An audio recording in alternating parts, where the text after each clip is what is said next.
Sawubona, mntwana wesithuna, mntwana wedlozi, siyathokoza. Nginibingelela kuzo zonke iy'nkalo ngithi ngibonga umusa wethonga, ngibonga umusa wedlozi, sibonga konke abadala basakwenza singakaboni lutho okungasihlukanisa nomvelinqangi nabantu abadala.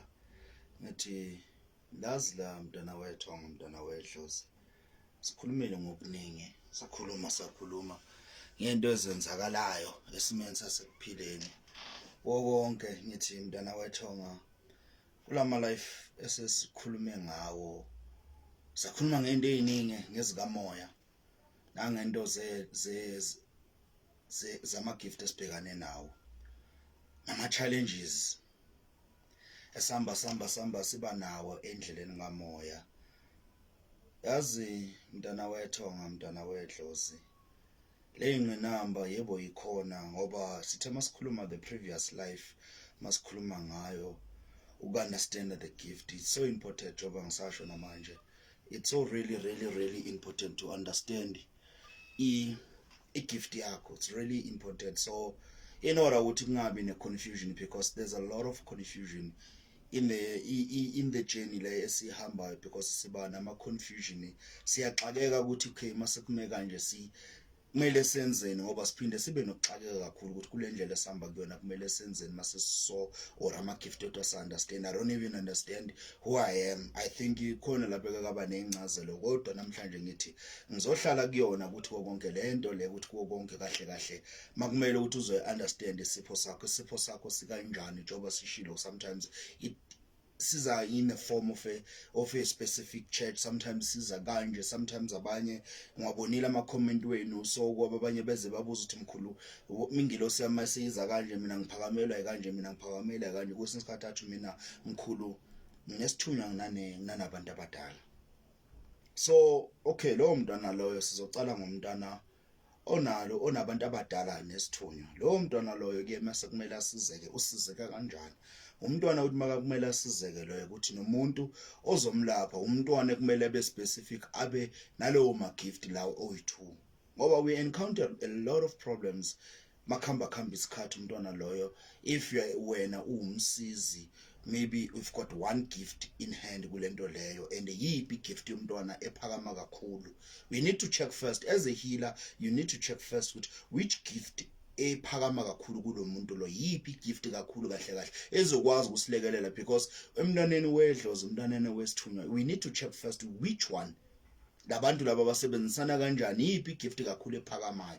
So lo mntwana loyo makathi unako kokubili, and kokubili kuvele kuphakama at the same time, you need to get the person who understand low ma-gift lawo oyi-2, because nathi as healers uzothatha umntwana and wena u-understanda isithunywa, you don't understand into ezingahamba njalo eziba into zamathonga zedlo zawuzi-understand. It becomes a problem because abantu abadala bahamba babe nanokukwata kulowo mntwana lo, because at the same time asibakwazi ukuba embrace aboyi-2 lama-gift wakhe, ngoba siphakamisa A1 iyahamba ibe nokudonsisa. So kubalekile ukuthi umuntu mangabe uzosiza lo mntwana lo, that child you need ukuthi umphakamisele, uzumphakamisele boyi-2 lawo bantu labo, because manje masizoleka somewhere lo mntwana lo makaphuma futhi still izinye into kuzoba nokubambeka futhi ukuthi lo mntwana akakacedi, kumele ayolungisa ngokwabantu abadala, ngokwethonga lo mntwana lo kumele ayolungisa ngani, ngokwesithunywa futhi. So it's so important nakhona, yes that child angaba nokubili. Yes, that child, okay, khona lo mntwana onokubili okuphakama kwe-2 same time.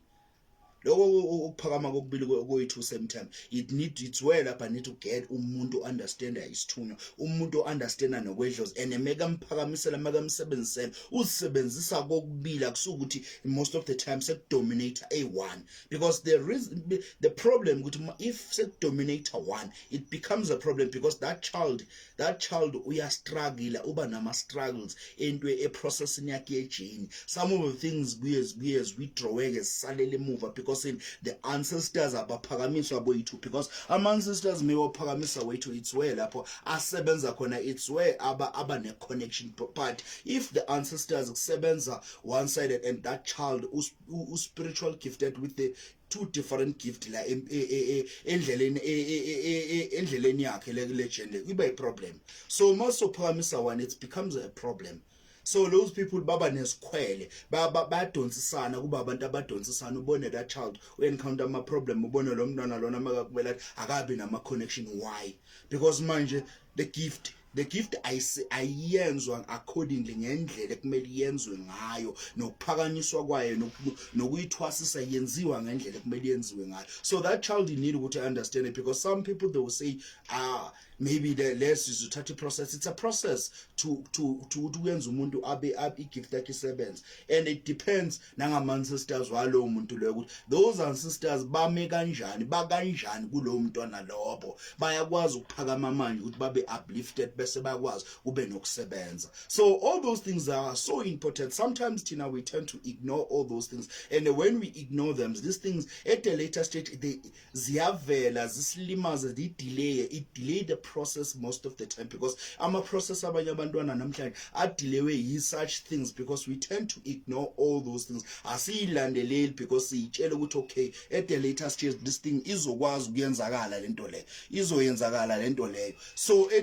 kwesinye isikhathi izishaye isilimaza ukuthi manje izinto zisayenzakala accordingly kulo mntwana loyo. So umntwana ugcina sekayenzakalani, ayamoshakalela, ayadeleka, bese sekugcina nakuba ne confusion, because now as a human being it's so important ukuthi ubheke ukuthi your gift it's so powerful ngakuphi yini, because our gift bayasipha ama light. Our ancestors they give us light and show us ama light ukuthi okay, I'm powerful at this. Kuzophakama igift yakho most of the time ikhuba nezinto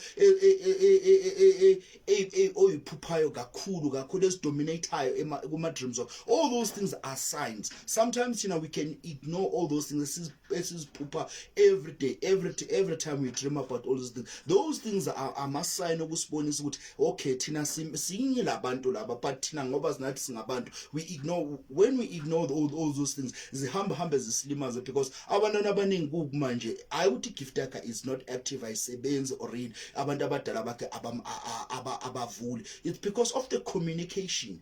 Lezinto lezi ngibuyela kulama life besikhuluma kwe sizo rectify silungise, because of the communication, how you communicate, because some ancestors bafuna a certain way to communicate, and there's sometimes ezinye indlela how we communicate them akusindlela aba understand ngayo, because sometimes you will hear the child when mashaya isigubhu, it's where my ancestors baba more active, mashcula my ancestors makwenza lokho my ancestors aba more active. So our ancestors were aba active in a different ways. So we need to understand ukuthi lo mntana kahle umi kanjani, igift yakhe ihamba kanjani. So that thing yiyo ephinde isishaye futhi, because we taking our gifts for granted. We think a gift it's something that it's light, okay, sizokuphakamisela, yes kumele ulungise abantu abadala, but you need to understand your ancestors. It's like building a house. When you build when you are building a house, you need to understand lo mhlaba owakha kuwe is good now ukuthi losingakha na that house. It's same as now ukuthi that person ozowakhela is a good person ozokwenzela na.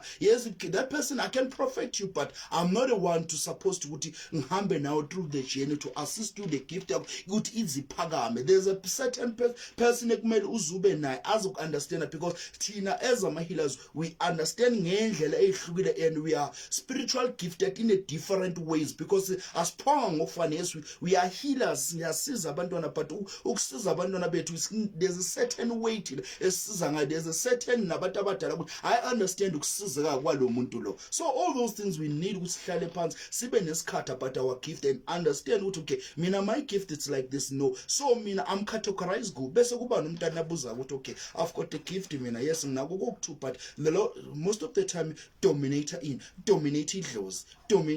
ubumgomo it means yes isithunywa sikhona, but akusisona esidominator, akusisona esiyama leaders, ama leaders wethu abantu bokumgomo. So you need to go via that process ukuthi ulungise ubungoma bakho. Yes isithunywa naso zokusinake, but the leader yini inkinga, the leader. Bese kuba nomuntu athi okay, mina mkhulu nginawo abantu abadala, yes I do have ancestors, but the leading party in abantu bokuthandaza isithunywa sami esiphaka, but bakhona labo. Yes, we need to acknowledge nabo babe khona, sibasebenzisane nabo, but abantu abasilidayo abantu abakamoya. So mawa abantu bakamoya abasilidayo, we need to allow them to go forward babe kuyibona abahamba, and we need ukuthi sibele siba activate, sibele siba active, sibakhuphule. Yes, nalabo abanye nabo abanye abamathonga, abanye bedlozi nabo sizo accommodate, because there will be certain things nabo abathi siyazicela, sicela lokhu nalokhu, but yini into ehamba phambili,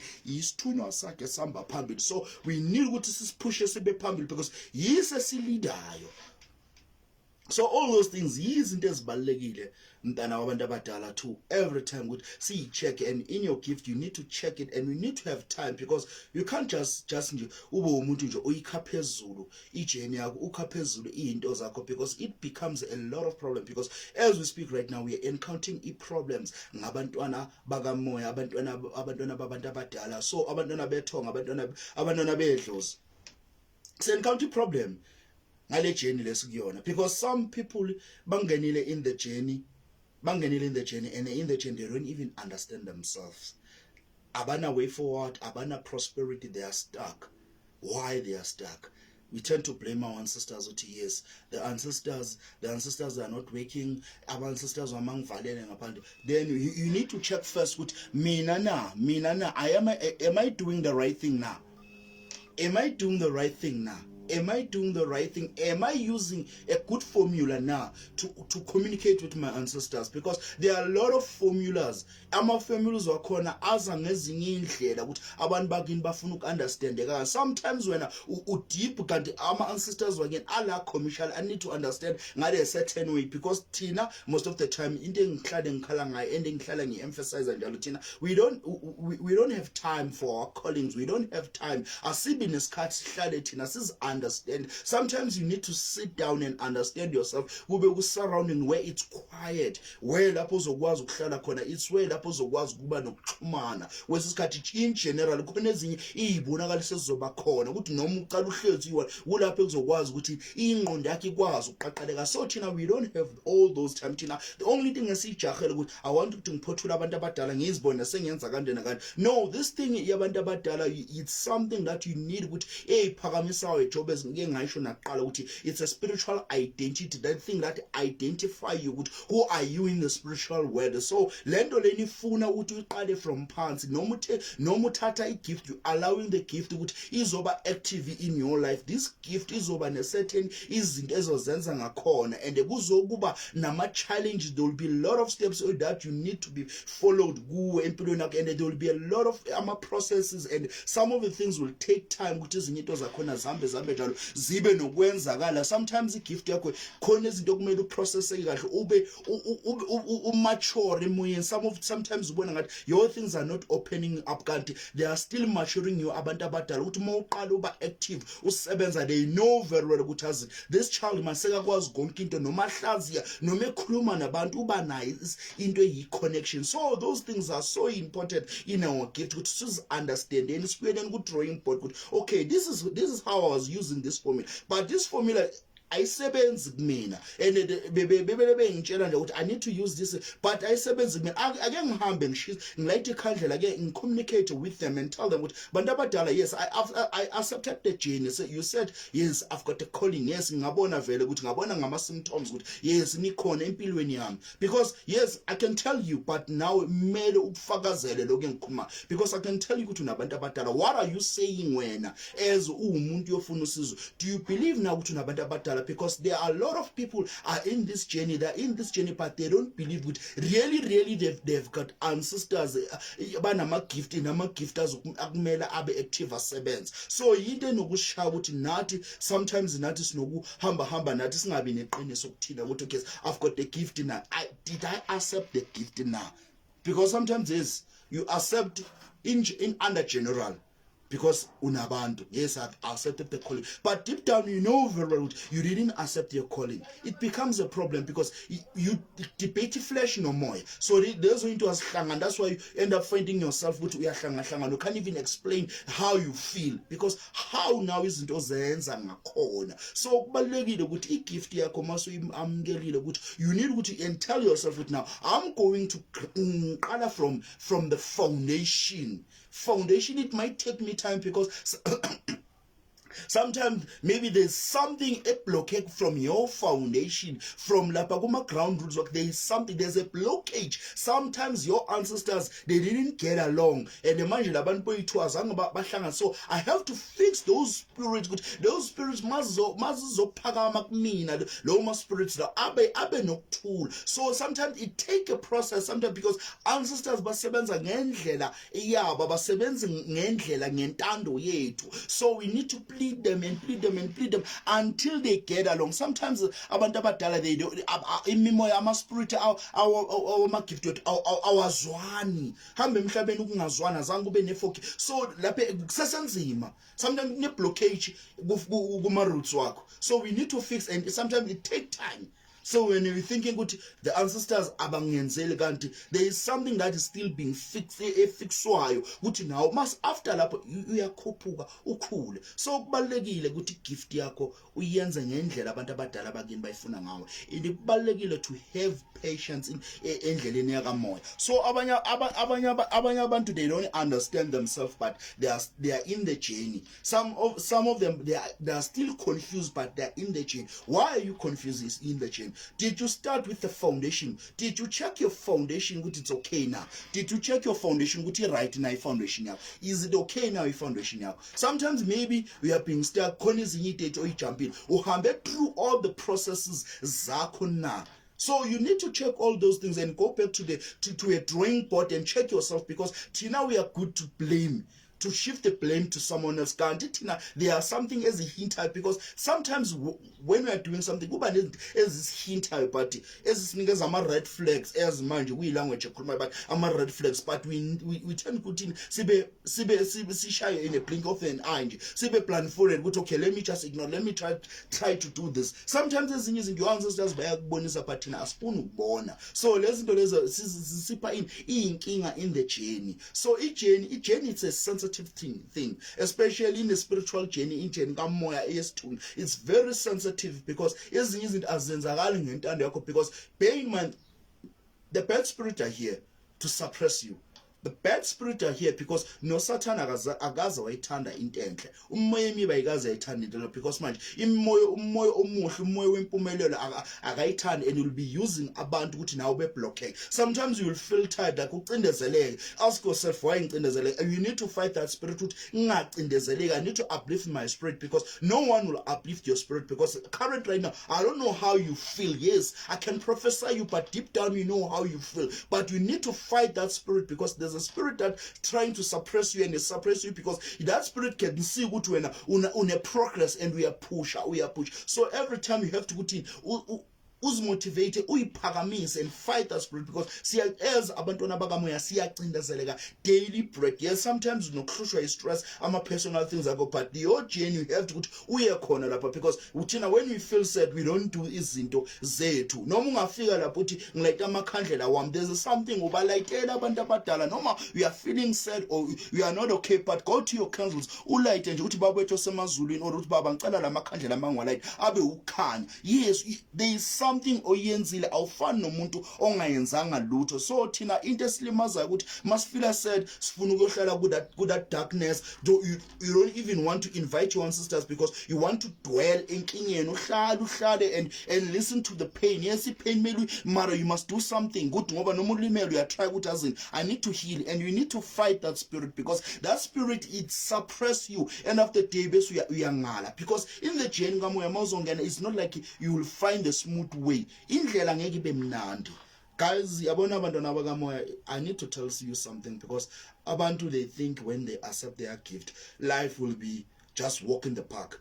Life, it will never be a walk in the park. It's where the challenges azoqala khona, because nawe umele wazi ukuthi nawe uzoqala into ezoba ngukuphila, into ezoba yiqiniso. So challenges will be there. Challenges will try to suppress you ukuthi ungayenzi lento oyenzayo, ukuthi noma uyiqalile ukuthi masokumele ukuthi ukhuphuke evoke uye to another level, there will be something ukuthi ubone personal things ziyenzakala empilweni yakho to suppress you. Because when sometimes more uyekelile namhlanje awusathandaza, thinking like shiftile and I said shifta nginkinga. The gift is still stuck, is still waiting for you ukuthi u-enroll futhi ubuyele emuva uyoqala from the ground rules ubuyele futhi, because isithunywa setetem, isithunywa once you delay, sometimes you have to go back and refresh and press a restart button and start afresh again and ubuyele khona, because some manje in the pattern ayisahlangani manje sekunento eyiningi, so the pattern ayisa-understanding, so we need to go back and start afresh so that sizoqala nge-pattern, because isithunywa is like a pattern engapheli. You need to continue, it's a continuous thing engapheli. Each and every day you need to uplift your gift izokwazi ukureacha, izokwazi ukubela ukhuphuka, because esithunyweni ukhula by stage, ukhula every day spiritual, because angeke ukuthi wena mase esithunyweni mina sengisiqedile isithunywa sami then I will sit down and say okay, umoya wakho you need ukuthi uplift every time, so ukuthi umoya uzokwazi ukuphakama, because nabasemngomeni kusesikhathi bahamba njalo bashayele lona idlozi isigubhu bashaye ukuthi because they evoke bayaliphakamisa. This thing ihlala, it's a daily bread thing, yinto kumele uhlale uphakame njalo. Sometimes you went out to emahlane ukuthi uyiphakamise igift yakho, you can't ukuthi ube uhlele endaweni eyi-one and tell ukuthi igift yami ngithi mina ngihlezi ngithandaza lapha but my gift is not active. Why ingakhulu? Because kwesinye isikhathi it needs ukuthi ihambe iyoshawa umoya, ngisho nembali neflower mangabe lihlala endlini sometimes uyalikhiphela ngaphandle to get a sunshine, ngoba lidinga lelanga lidinga that vitamin ukuthi lizokwazi ukukhula. Nawe sometimes you need to go out and meet people so that leyo bantu labo bazokwazi ukukhulisa spiritual, because khona ezinye into zakho ongaziboni ezempilo yakhe sometimes ezihamba njalo ziba nokublocker. So some of the things ezinye ezenzakalayo ukuthi khona na ongaziboni, so mawuhlangana nabanye nesithunywa sakho siyachazeka. Isithunywa is like a child, makahlangana nabanye abantwana uba more excited every time, uzoyibuza ukuthi my kanti umntwana wami usona. So that's why but it's so important ukuthi umntwana ahamba ayohlangana nabanye abantwana makase crash, because lo mntwana uyakwazi ukuqaqeleka because uhlangana nezintanga zakhe nabanye sebabadala kuye nabanye abasakhaza. So now to go out meet people who are in this journey, abahamba in a spiritual journey, it's where isithunywa sakho na siba excited because sihlangana nezintanga zabo, wesihlangana nabantwana, wesihlangana nabanye abadala, wesinazo sibadala kwabanye, but masihlangana siba more powerful. Sometimes you need to go out ukuthi you refresh, going out to meet abanye abantu or going out to entabeni, it's like you're refreshing, ufuna that vitamin D ukuthi izongena esithunyweni yakho ukuthi si uplifteke isithunywa sakho. So all those things izinto kumele sizibhekele. Don't just go there ukuthi because the vitamin mabakutshela ukuthi go out uyomelanga kancane, you need that vitamin D. You don't see the vitamin D life, but to go out there ukuthi umzimba wakho uthola ilanga, yes there will be something at the later stage ezoba active. So negift yakho ibanjalo to go out in the mountain, it's not like when you go out there in a mountain or ehlane ukuthi into zakho after you come after mabuye ehlane your things will be just boom konke sekuvulekile. It's not like that, because people baba nale that mindset ukuthi if ngiyehlane mangibuya everything will be changed, uzoba nezinye izinto sekuzoba noshintsho. No, it's something ukuthi uhambile wayithola ihleli kuwe, it helps you day by day, because isithunywa sakho masusumntwana it's like a baby, uyakhula because umntwana ngeke athi namhlanje una1 kusasa una17. You can't start in your journey kusasa you expecting to be a prophet, ukhulume njengabo umkhulu bani njengabo gogo bani. No, that person ubuya kude, because kwesinye isikhathi khona izinto beyangazenza in front of you to show you ukuthi I'm going in the journey. Some abogogo bazokutshela ukuthi after I have 12 years in this journey, dala ngaqala la it's like a makakutshela wena ngathi ucocela like a fairy tale or ingwane kwane, kanti yinto I go through ile yona uyakuuplift ngandlula ngandla khona, because some of the process angeke uthi uzozindlala la uthi okay this is me khona ezinye izinto, ngoba when you read the book yaka Matthew 6 verse 6 izokhuluma nawe ngalento esengikhuluma ngayo manje ukuthi some of the things angeke uyikhuluma uyibekela ukuthi now this is what some of the things is meant for you and your God and your ancestors. Khona izinto kumele uzenze nabo, hayi ukuthi uzoba exposed. Here we are here sizonikhuthaza sinikhuthaza ukuthi this is how, yes sometimes siyashuta sisehlane because to uplift you ukuthi this is a journey. Some of the things angeke zibe ukuthi manje nawo, ngoba nomntwana kwesinye isikhathi khona lapho sekayenza lokhu nalokhu. Sometimes ubona umntwana makavuka hawunanga sekayabambelela sekahamba 1 2 3 4 step, because khona ezinye izinto nabantu abadala naye azenza khona izinto esingaziboni. So in the journey mntana kamoya, there's a lot of things that we need to understand, especially I'll speak about the spiritual journey. Isithunywa, I've walked the path and I'm still walking. Now I'm still learning ngendlela kamoya. So this journey it wants i-focus kakhulu. It wants to know yourself. You need ukuthi ungayijahi ukuzi-identify ukuthi ubani, because yabona mawuyijaha sometimes you'll end up getting lies, because even the healers, they could see this person is desperate. If I could tell this person, yes, uzoyibamba. Desperation, sometimes it kills us in the spiritual journey, because some people, they enter this journey but desperate because they want to fix their lives, they want to live a better life, they want this, they want this, they want material things, because sometimes we enter this journey for material things, not for spiritual things. So we don't want to grow spiritual, but we want to grow material things, material things. So it's really hurting and ibhlungu ngale ndlela ukuthi sometimes indlela esingena ngayo, it's where the ancestors bayibona ukuthi okay, this person kahle yes une gift, but akangenanga with a good intention, akangenanga with a good reason. So lo muntu lona sisazomtrialisa until kuze crackekela, until aza understand ukuthi ubizelweni. It's where lapho masongeni ukuthi I take this journey, I don't expect something in return. I am taking this journey to understand myself, to heal my spirit, to heal my soul, because my soul is not okay. Angikho right spiritual, because this thing it's hurting me and I can't even explain to someone else. So ngiyengena this journey because I want to heal myself. I want to heal myself. Ngifuna ukuyilungisa ukuthi ngibe right spiritual. It's where lapho you'll understand ukuthi ungubani in the journey. It's where there's this something that is called a spiritual identity. Who are you in the spiritual journey?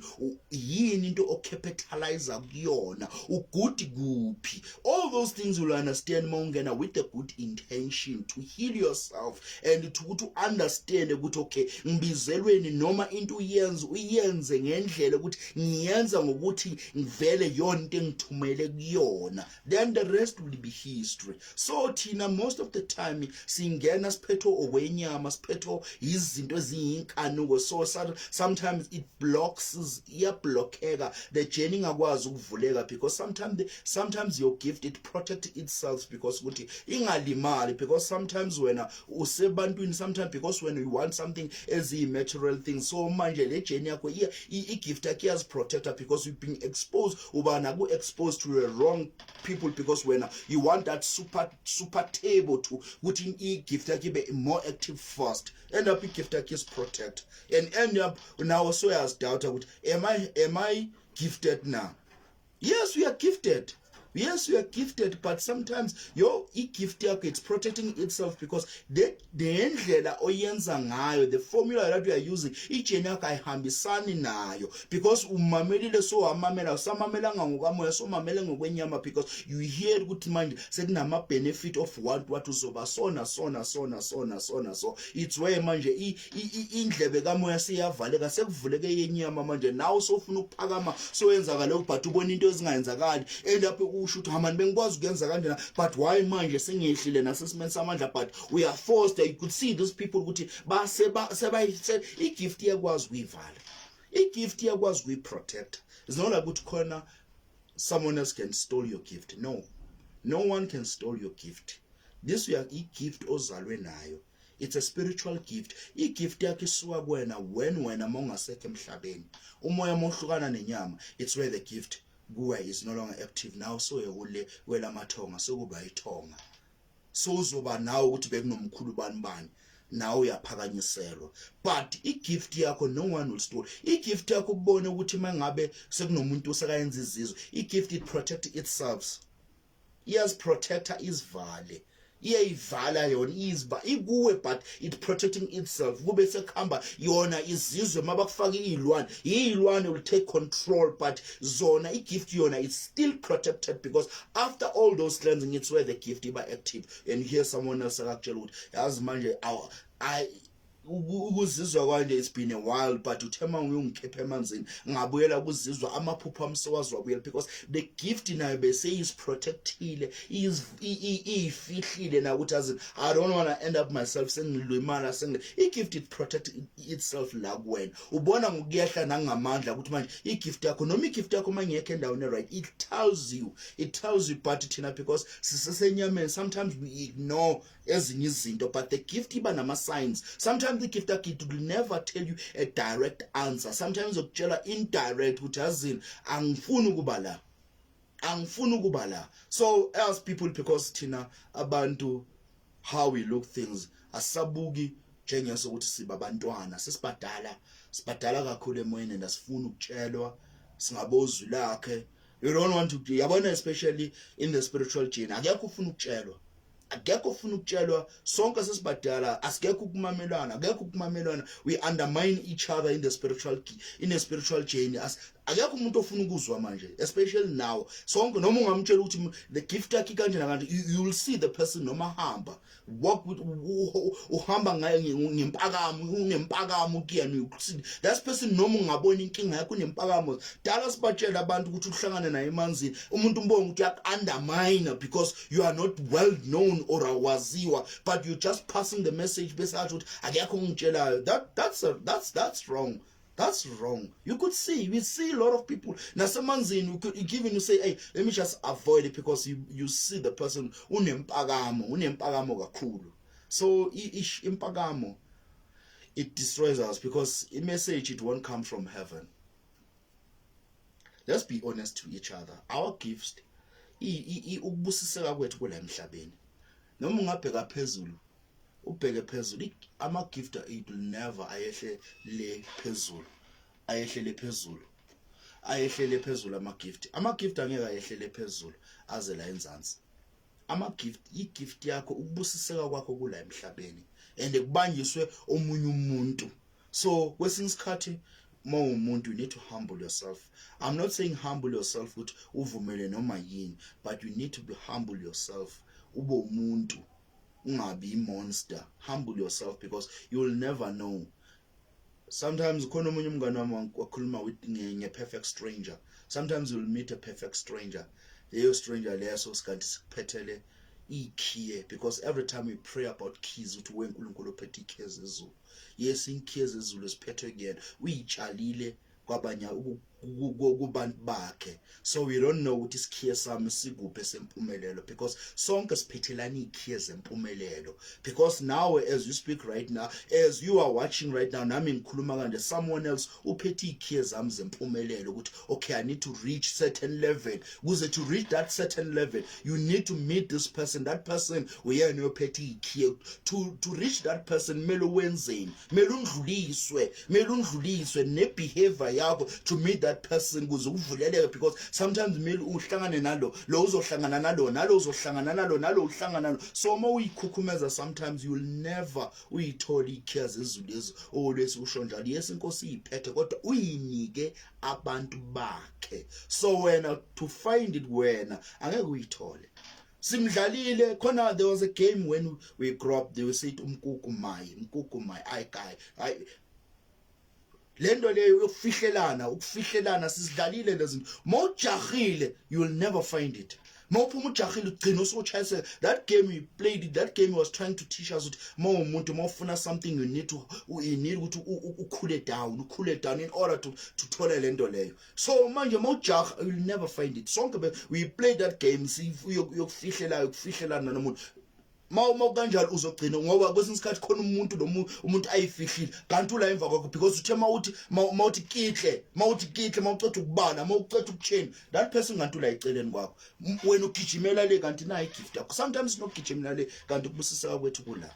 Sometimes kwesinye isikhathi simele sisebenzisene is-applyeni ingqondo zethu sekelweni kuyikhukumeza, because ama-gift wethu sometimes uzosizwa inyama edelelekayo. Mina umuntu wangisiza ubaba wangisiza bambuka abantu bambuka njengenyama edelelayo, but mina never ngibheka ubuyena ngamamela into wayikhuluma. So some people babheka, they judge the book by its cover, kanti abazi phakathi ukuthi le ncwadi inempendulo zempilo yami. If I look at that person ngambona ngam-undermine, kube namhlanje I'm still struggling, I'm still writing paragraphs, ngibhala ama-paragraph how my gift is not active, kanti uNkulunkulu wangipha ikhiye ukuthi nayi incwadi lena incwadi edelelekayo nani, but mayivula leyo ncwadi leyo zinezimpendulo zakho. So it's life. Life ngenye indlela. Some people understand it, some they don't understand, some they're still confused. If you're confused, you need to go back to the drawing board. Sometimes tina siyasaba ukuyela ku drawing board because sithi abantu bazothini, especially with your gift. If you have to go back to the drawing board, don't count ukuthi sengihambe kangakanani, usazohamba, awakahambi. As nami today, I'm still in the journey, I'm still walking. Angafinyeleli lapha abantu abadala bathi so uqedile la uyadana. You are not done la. Into sazohamba, ukuhamba kwakho kusazohlangana. You will meet different abantu abahlukile. Uhlangane nazo nezimpisi.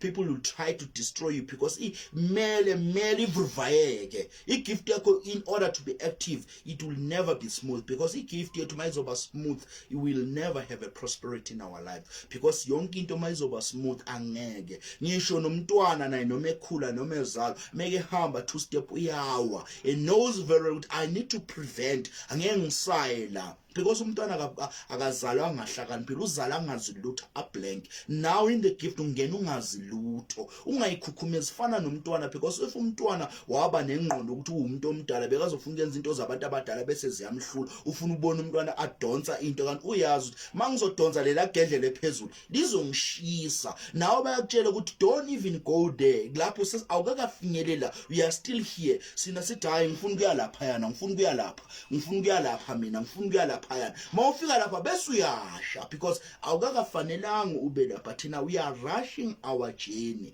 siyayirush journey yethu and asikakafiki. Yes, ngokugcina kumele ube lapha yana, but wena your problem so rushile ufuna ukuhlala ku that seat you won't stay long. That seat you will stay for a few minutes bese uyasuka futhi, bese uyophinde uyokhala futhi ukhale futhi, start blaming people. Kanti wena nawe kube khona amasani, but no, it's still early to be there.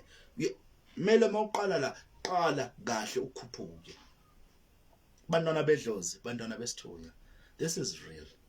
We are not playing games la, sisendleleni kamoya. We need to change ukwenza how we look things. Mele sishintshe ukwenza the way senza ngakhona ngeindlela zethu, because ngendlela senza ngazo sometimes siyadeleka, sometimes siyabambeka, sometimes into zethu azenzakali, because we can't blame God and ancestors with my things, they are always falling apart. If there is a problem, if there's a problem, you need to fix the problem. You need to fix the problem. Sometimes the problem in a depth, like most esikolweni mawuyenza maths, there are certain steps that you need to follow in order the problem to be solved. Nawe walandelela, sometimes unokuxakeka ukuthi okay la sengila kenzakalani la, you need to go back, use ama formula, you need to go back to your board mass, ukwazi ukuanalyze. Now you need to have a formula how to work your gift, because if you don't have a formula how to work with your gift, you will never have a progress in your life. You will never have a progress, especially in the spiritual journey. Because in a formula how to use, and to get the formula is not easy to get the formula, because you need to engage with your ancestors a deliberate thing, so that our ancestors bazokubonisa how we communicate with you. So communicate kanti sixhumana nawe ngalendlela, siconnecta ngalendlela mina nawe le, sizothi nawe mawuqala masengiyenze so I know manje abantu abadala bazophakama. Now I have my own formula, mangayenza kanje now I know ukuthi manje sengiyaconnecta nabantu abadala bakithi. So it's so important ukuthi ube nayo, because yonke into ifuna ukuthi uyi break it down. You need to break it down. Igift yakho you need to break it down. As with the previous life ngikhulumile nangawo, isithunywa sakho singaqala eZion, singaqala ePostolo, singaqala eSt John's, but ekugcineni sibe versatile, sis understand ithunywa zabanye abantu. Noma kufika umntwana wabo phiko ubona so uya understand ukuthi okay I understand, okay ngaba kulelo level yakho, because I've passed that stage. understand. I've met a lot of people abahamba ngale. Sometimes abantu sihlangana nabo to us ukuthi bazosifundisa ngezinye izinto esingakwazi because knowledge angeke uhlezi unayo. Sometimes ungammeet umuntu wasePostoli manithi ngene emanzini angene ngenye indlela. You need to allow the will of God, because every time when you are praying that intando yakho mayenzakala. Sometimes the will of God hayi ukuthi mina ngazi ka. Sometimes also hlangane nabanye. Sometimes you need that formula which ezokwazi ukusebenzisana with your gift. Makasebenzisa kanjalo that formula seyihlele ingqondo. Mawuzohlangana nomuntu wasePostoli umuntu still understand le nto yasePostoli, okay ke ngahlangana nomuntu, let me just use and add my formula ngihlanganise zoyi2 bese na bebayenza kanje khona ekhaya when I grew up. Yes baba nokwenza kanje but lokho sokufakile okunye but it's similar. So in order to grow in the spiritual journey it take times, and ifuna umuntu onesolo kamoya, ifuna umntwana hayi umuntu omdala. So mawuzoba umuntu omdala in the journey you will never understand. Every time uzohlezi ufela njalo endleleni kamoya. Lot of people bafela ngokuthi ba abantu abadala kusabantwana in the spiritual journey. So to be an adult in the spiritual journey you won't reach i-calling yakho lapho ekumele ibe khona. So kwesinye isikhathi that's why kwesinye isikhathi indlela kamoya ufuna ukuthi uyihambule. Humble yourself endleleni kamoya and allow yourself ukuthi makumele ukuthi let me just go back to the drawing board. Go back to your drawing board and try and check yourself. Don't blame. Before you blame first, check your surrounding. Am I doing a right thing now? Am I doing a right thing now? Izinto amaphupho amathini nami la solo ngistuck la. Why ake ngiphumele ngaphandle every time ngithi sithumela sami but I'm praying inside the house? Why don't I uNkulunkulu ngicela ukukhuleka ngikhulekise ukuthi ngihlangane nabantu so that I could travel nabo in the spiritual journey so that I will understand myself. Sometimes you need to pray first. Sikhuleka when we are in danger, or when we are asking, or when we are going to the interviews. That's the only time where we sing uNkulunkulu lapho nabantu abadala. Sometimes you need to sing uNkulunkulu wakho kwezinye izinto zakho zamuthi uNkulunkulu, I invite you in my journey. Please, iba nami in my journey. Iba nami in my journey. Ngizokwazi ukuhamba la kule ndlela le. So izinto ezisishaya kakhulu. Zasishaya kakhulu ezinye izinto lezo ukuthi zisilimaza ukuthi ijourney yethu ingakwazi kuba ne-prosperity. So lezi zinto lezi asibiyeleni sihlaleni phansi uyicabanga ingelosi yakho ukuthi ingelosi yami ikuphi. I will go back to the previous life engishilo futhi ngibuyele futhi ukuthi azini we need to understand ukuthi ngikude kuphi. To understand yourself ukuthi ngikude kuphi, it's where we're gonna get a direction. But if you don't understand yourself ukuthi ngikude kuphi, you need to go back to your drawing board. If inhlolo azange you didn't understand ukuthi ngiyohlola, go back enhlolweni bayokuhlolela. Uhlale phansi bakuhlolele. Then it's where lapho you'll understand and ask. Your problem you don't ask man uyohlola. Nina ngibuzi. You need to ask. You've paid for clarity. To go and consult is for clarity. Because some people, they don't even know what consultant, what's the definition of consult. Your consultant to get the clarify the nezinto ezihluphayo so that bakwazi to understand this azon. Umuntu kumele akunabele. We are allowed to ask step by step until nina inkinga yenu manje sekuhloleni ngijaha ukuthi kunabantu abafuna ukungena kokuqala lo muntu ekhuna umazi uphethwe inkinga zakhe. So wena ngokuthi usocabangela bona, but what about your life? Nina nisuke ngicabangela abantu kune-queue phela sidedela abanye. No, that person uningi makaphume bese ayahlala yena wena uzothini. That person kumele uphume yonke into ine-clarity understand ukuthi mayohlala phansi, this is me. Okay, bathe ngikanje nakanje, yes I agreed. Okay manje, what's the next step? Because uthe maka explain what kanje nakanje. Okay, what's the way forward now? You need to have a way forward. And vele yinto le ithi ngishayela ngihambe ngalomzila lo and pray ngawo, ngiunderstand mina. So yizi izinto lezi thana, so thina sivele sithi okay bangitshele lo, then kumele ngiye lapha azange aka-understand nezinye izinto esihlala phansi. That's why it's so important ukuthi mawule journey iba nesikhathi sakho, especially when you're new. Every time listen to the positive things. I always tell people when you're in a spiritual journey you need to listen to something is it motivating. Because there are a lot of things in social network social media zisixakile because sesithatha into eyiningi bathi mawugeza kanje uzoba nenhlanhla, mawugeza kanje isithunywa sakho sizophakama in 3 days, mawenza no. Those things, you don't need all those things. You need something that will uplift your spirit, not something that is a confuser, because you're gonna use that thing what will happen after then? After then, this way up we encountering stress. After stress is a depression. After depression, you quit your chain. After lapho, the doctor uzovele diagnose that this person is depressed, in a depression. So ngizokufaka antidepressant, ngiphuzisa amapilisi. Then lapho awusabe right la, because into eziningi ezihlali la zizababa ziningi. So wena ufake a lot of information, ingqondo yakho angeke ukwazi ukuhandle. I've talked about this kwenye life ukuthi nala kuneze capacity ukuthi ingqondo yakho handle a certain capacity. After that, it's too much. That's why when you are stressing with a lot of things, because ingqondo yakho ayisakwazi ukuhandle the pressure. That's why there's a hard drive. In hard drive, there's a certain space, but they will tell you if you need this, you need to buy this. If you need a certain a lot of story information, you need to buy a certain spaces. So ingqondo yakho in a spaces because I'm IQ at our fun.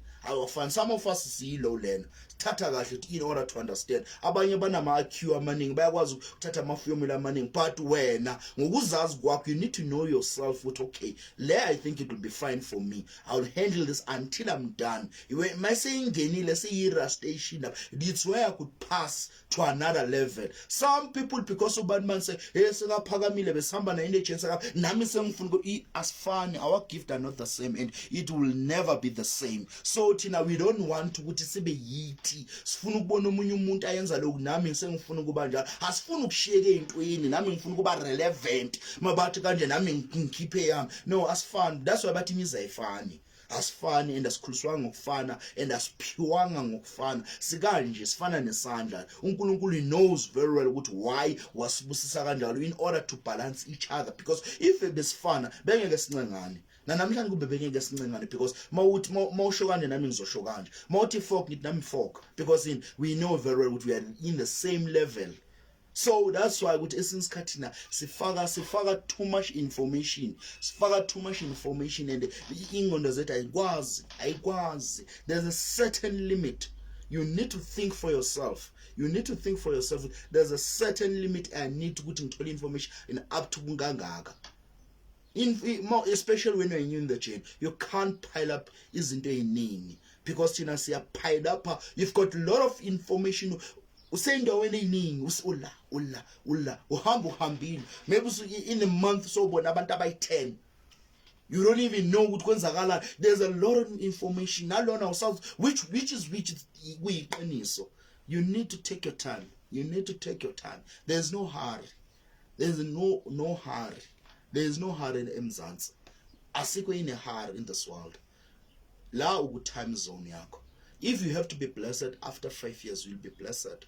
If you have to be blessed tomorrow, you will. Let your will be done. Intando mayenzakale. Wena iba kude journey ngengqondo ukuthi I need to heal myself. I need to understand my gift, who I am in the spiritual chain. Lapho konke umusa nokuhle kukulandela, because mentality yakho, because this thing isebenza nangengqondo yakho. Spiritual chain isithunywa sisebenza nangengqondo, how you think, how you apply izinto engqondweni yakho. So nawe upstairs now if uyaxamalaza inaku gift yakho uzoxamalaza uzoba la ube la. So you need to contain yourself and tell myself I have a gift, because even in a depression, there's a depression in this chain. A lot of people are depressed in the spiritual chain as we speak right now. Abanye banama anxiety, abanye kuningi, because kwesinye isikhathi depression ibangwa yini. There's a lot of information, and you don't want to put izinto zenzakale ngentando yakho, when you want your will to be done, not will yabantu abadala. So it kills us and it destroys us, and it destroys us bit by bit. Yes, destroy kancane. And apha umuntu yesu nabantu abadala bese bathi umuntu wakhona yini uyahlanya lo muntu akasinoma ikhuluma ezinye izinto abantu abasamthathele ekhanda, because there's a lot of things. Ulibona umuntu ufaka into eziningi, mawuthi uyabheka some of the things oyifakile, yes ezabantu abadala, but ziyacindezela because awukakabi namandla in the spiritual journey ukuthi you can handle lento soyisondezile kuwena. Sometimes awazi ukuthi usondeze ini, you can't even explain yourself ukuthi okay, this is what it's happening, because everything that we are wearing into as a spiritual, you need to explain them. Mawufakile ezandleni zakho, you need to explain them. Amajazi wakho, you need ukuthi ukwazi able ukuthi explain, you need to explain. So don't rush things. No, maybe if you don't understand, if you awukakabi ne clarity about that thing about it, phahla and pray about it. Phahla and pray about it. Angi-understand bantu abadala, ngicela incazelo, ngicela ukuthi mangabe kuyakhonakala ukuthi kube nazo incazelo ukuthi ngihambe na ukuthi ngiyoyihlolela na.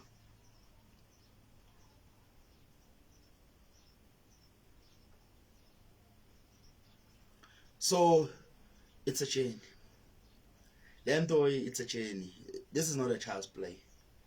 Nona kamoya mntana wedlozi, ithi nami ngakulimaza ngokufaka okuningi, kodwa I'm trying to break it down, some of the things for you. Senze breakdown nje ukuthi ngikubreakele zona. Some people are stuck, some they don't understand, some they don't even know what to do ukuthi ngiphume ngishonephi. Some they say I can't pray mkhulu. Sometimes yes, I know, I understand, especially kulo mhlaba sesihlala kuyo kuningi obuningi okwenzakalayo. There's a lot of things. People are stressing, people are unemployed, people are emsebenzini bayahloshwa, their relationships, they are not going okay, banabantwana ba possessed, kuyenzakala. There's a lot that is happening, but sometimes you need ukuthi aze ube ukhuleke ukuthi baba too much, man. Sometimes you don't need to close your eyes, just like ulight ikhandela yakho, makumele uhlale hlala uthi baba kuningi, God intervene. Kunzima manje, umthwalo uyangisinda. If you have to cry to your God, khala kuyena, talk, have a dialogue with your God, mtshele kuningi, we are going through, we are siyagowisha, there's a lot, but we need to fight. That 2 minutes is every time angeke uhlale a game. We go through angeke uhlale a game njalo. We go siyagowisha kuningi okwenzakalayo, but we have to pray. That's why it's so important to have a solid foundation. You know that normal dorms figure, you know what, I've got a strong foundation. I've built the foundation with God and my ancestors. That's why every time I preach about foundation, ngikhuluma ngayo each and every day. Foundation is so important, because as we speak right now, siyagowisha, our foundation, it's not okay. Ayikho stable, our foundation iyayehla, uthi ubhekelana naso kuyayehla. So if you have a solid foundation, when I started this journey, I started to pray about my foundation, ukuthi impande zami zibe right. It's where that no matter what, no me ikhukhula ifika, but you know what, the foundation is okay. Yes, ngizolimala, but I'll be here, because it's really sad and painful. Ubona umntana kamoya was doing okay, end of the day we are quitting the journey. Sakaphile impilo. It's really painful. No matter what, noma kwenzakalayo. Khona enye ingoma mangisaqala in the journey, but noma kubuhlungu hlala ethembeni. That songs always motivate me. Being motivated each and every time. I used to cry. Ngithi kanti mina uNkulunkulu ngadlane kabani? Kanti mina uNkulunkulu wangizalela ukuthi mina ngizoba isiqalekiso. Watching my cousins baba ne progress empilweni zabo, it pains me a lot watching people intanga zami ziyasebenza banama payslip, people they could plan. Sometimes when God akubusisa ngomsebenzi, you just get that logo okuzokuphilisa for now, uzuyibuza ukuthi kanti mina Nkosi ungiletheleni emhlabeni ukuthi ngizoqalekiseka na, kanti ngcono wayengangithathi mina because I can't handle this pain. I used to talk all those words, bengikhuluma lokho nami, because it was not easy. That's why umuntu noma athi kuyakunzima, I understand. Sometimes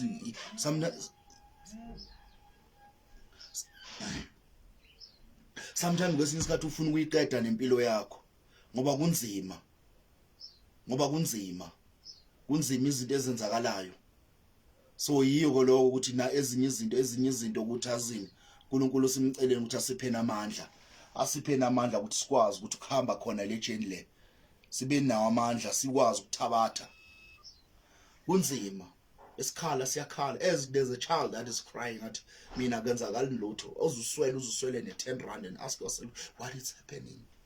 I've been praying but I don't see progress. Mangithi ngiyakhuleka in the journey but I don't see progress. But my cousin, they don't even pray. My family, my siblings, they don't even pray but they have prosperity. Saying all those words but lithi limthatho semsamo limbeke emnyango osemnyango lombeke emsamo. Sometimes bathi sinamuva liyabukwa. Sometimes God is still preparing you for something. Into yakhona makakubusisa ngayo kuyobe kubabaza abantu bebekusondeza namhlanje. Yes, I understand you are nothing. Even if kuba nama family gathering or meetings that will regard man, they will never allow you to say something. You are just a human being nje. You don't even respect. But when you're an elder in your family, but you respect ayiko because that person, someone else in your family, unawo konke, they give him respect. Begazela mntana sekhaya. I was once there. Namhlanje gift yakho abayiboni ngalutho because every time you wake up in the morning uyahamba uyothandaza but awubuyi na nix. Your gift ayenzi nix. End of the month awazi ukubeka isinkwa etafuleni.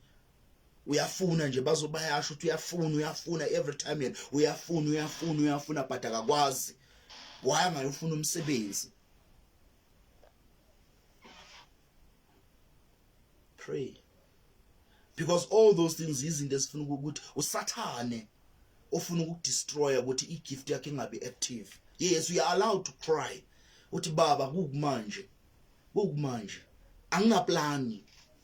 Yes, bambitsa kamabitso bangibiza ngamagama namhlanje uNkulunkulu anginaplani. Please intervene.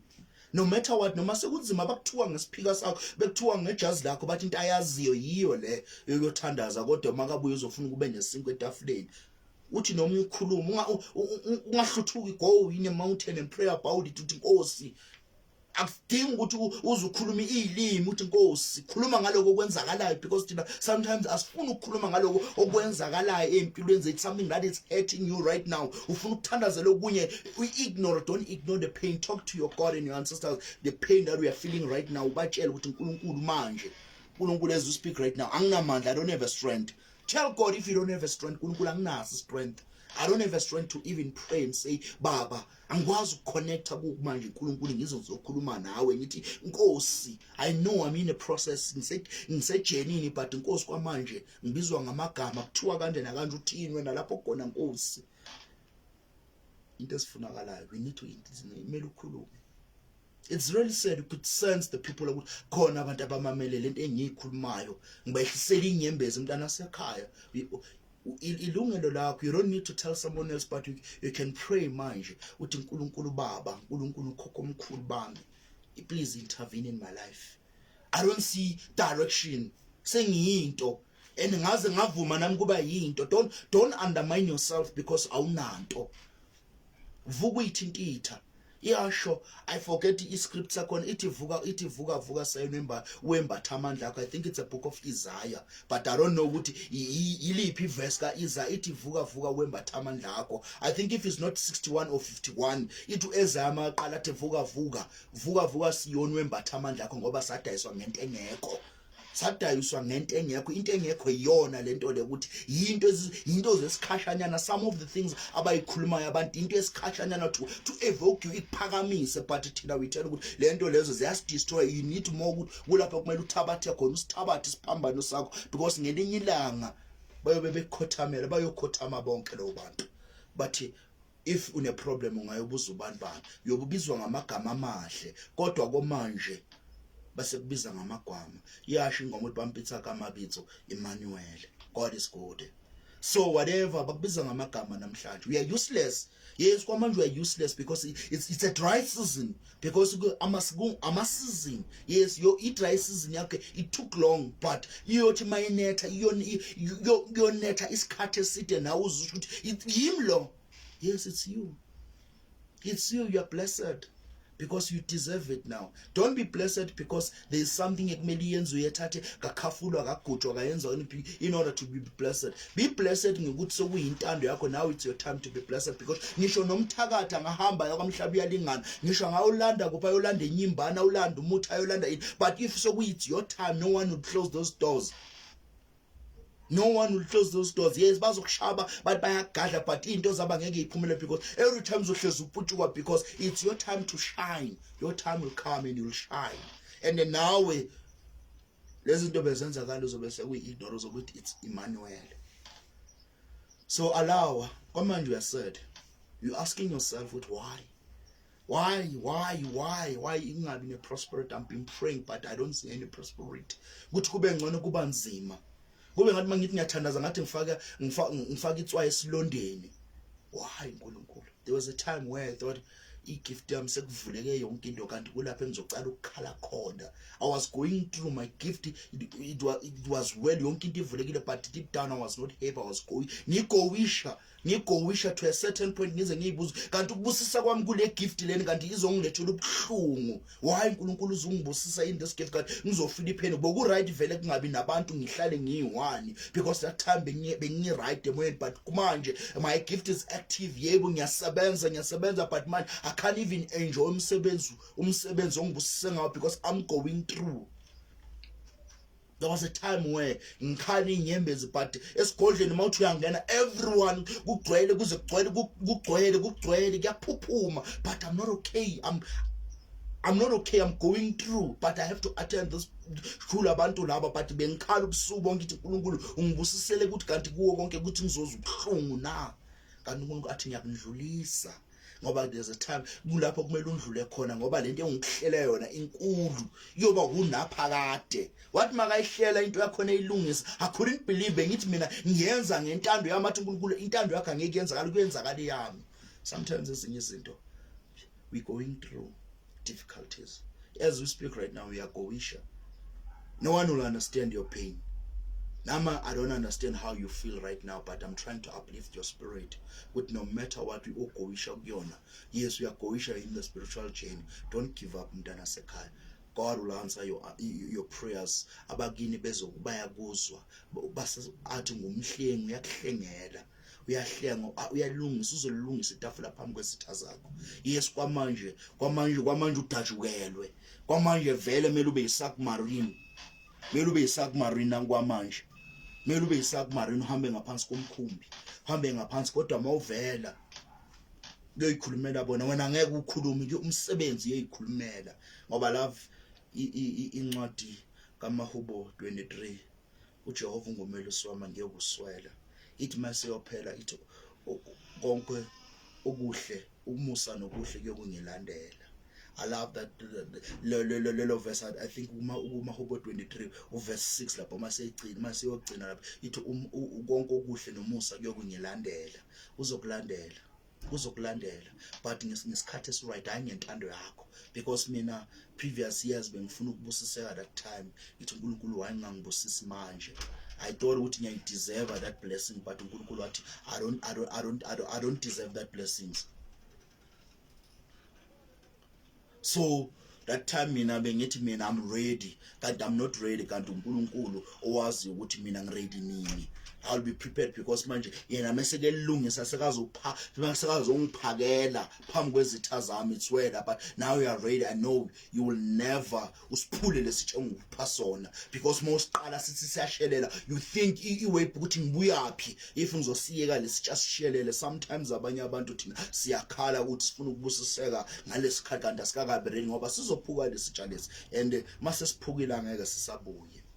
Noma ungasilungisa but angeke sisafane like before. So lesibusiso sakho uNkulunkulu kwesinye isikhathi uyakuhlengela, makakunika azi ukuthi I trust this person, let me go and be busy ngabanye abantwana ngiyosiza bona abanye, but I trust this one. uNkulunkulu wakho nabantu abadala, they need to trust you ukuthi now siyabusisa athi ngidlulele phambili, ngoba ngiyazi noma ekhuluma ngiyazi ukuthi lo I trusted that person, because sesibuya endleleni athi ngoba athi abami ngiyobabona ngophawu lapho ukuthi lapho sekune trust. You've got trust wena noNkulunkulu wakho nabantu abadala, sekunokuthembana ukuthi noma ukhuluma emsamo manje sekuvele kuphendule kube nezimpendulo. Uthi mawushisa impepho mayiqala into uthi iphakama, mawukuthi ishona ilanga sekuvele impendulo after 2 hours sekunezimpendulo, because sekune trust in the communication nokuthembana, because trust ibalekile nasebantwini abadala. Nabantu abadala bayayithanda ukuthi trust. ungathi maybe your husband or your wife or your girlfriend or your boyfriend would mele ube ne-trust nabantu abadala nabantu. It's like a relationship, a spiritual relationship, not a spiritual husband. I'm not talking about the spiritual husband or spiritual wife. I'm talking about the spiritual relationship yakho nabantu abadala. I think it's so important because nabo lento yenzayo ongafuni ukuthi yenzakala, we need ukuthi ube ne-commitment. Don't fail them, because if uyenza ebumnyameni nasekhanyeni kuzovela. Because if you're doing something wrong to your wife or to your husband, nasekhanyeni kuzovela. If you're betraying your ancestors, nabo bazokubonisa, they will show you flame. Nasekhaya kuLosihlanu manje bathi Friday, sesingenela vele, seziwelela vele kuba intwasahlobo manje. Sekukuningi okuzenzakala. We are approaching ama-festive manje, sekukuningi sesiyehlela ngale. Ngithi mntana sekhaya, asibambeni, sibambeni, siyibambe ijeni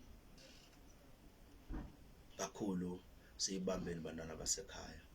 Khona enye information engifuna ungichazela yona ukuthi nawo unye unyaka, yabona, if you wanna be busy with your calling, calling yakho kakhulu, yabona, especially winter time, it's where abantu abadala baba khona babe namandla, because emifuleni asigcwelanga, ey'ntabeni asigcwelanga, abenyama basaba amakhasa, kodwa babiziwe abawusabi. It's where you will have a better communication. I'm not saying ukuthi ngiyakudemotivate, we don't go to the water to njengoba sisi-approach abomasam, you can go, but the best one, it's winter.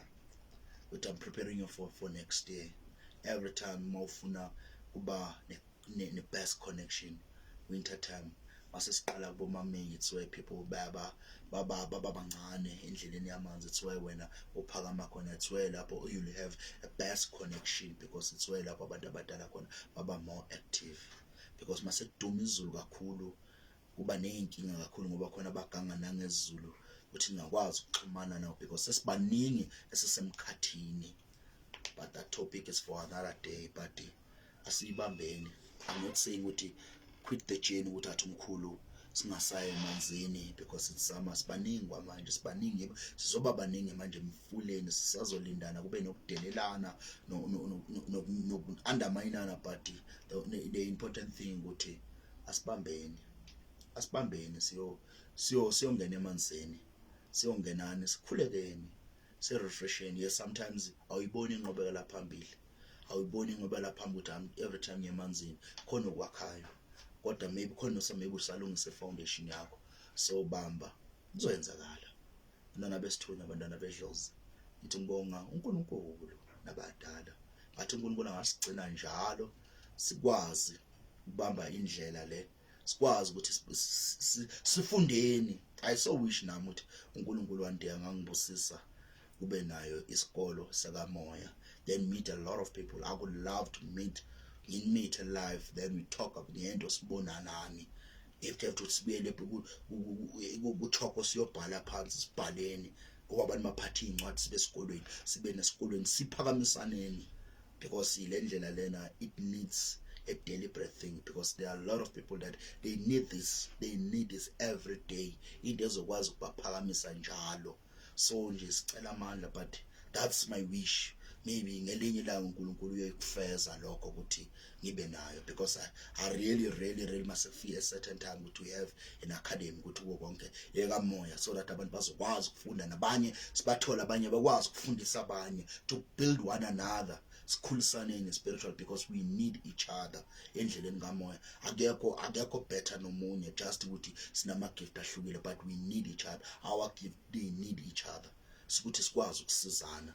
So mntana kamoya, mntana wedlozi, ngithi uNkulunkulu abe nawe, ube nayo impela sonke enhle, sithi kuwo konke jawu ngabanye nakusasa be-approacha khona isabatha. Ngithi uNkulunkulu anikhanyisele, enandiseleni, nenivuleleni. Ngithi bantwana besithunywa, next month I'll be doing a spiritual hiking, so soon I'll be posting ama details, but okay, which is which, because some they know it's my event. Every year I do it. Last year I did it in October.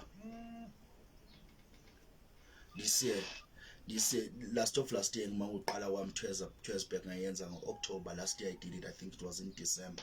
This year October, mid-October, we'll be doing a spiritual hike. So if it's not mid-October, or to be the last week of October, we'll be doing a spiritual hiking.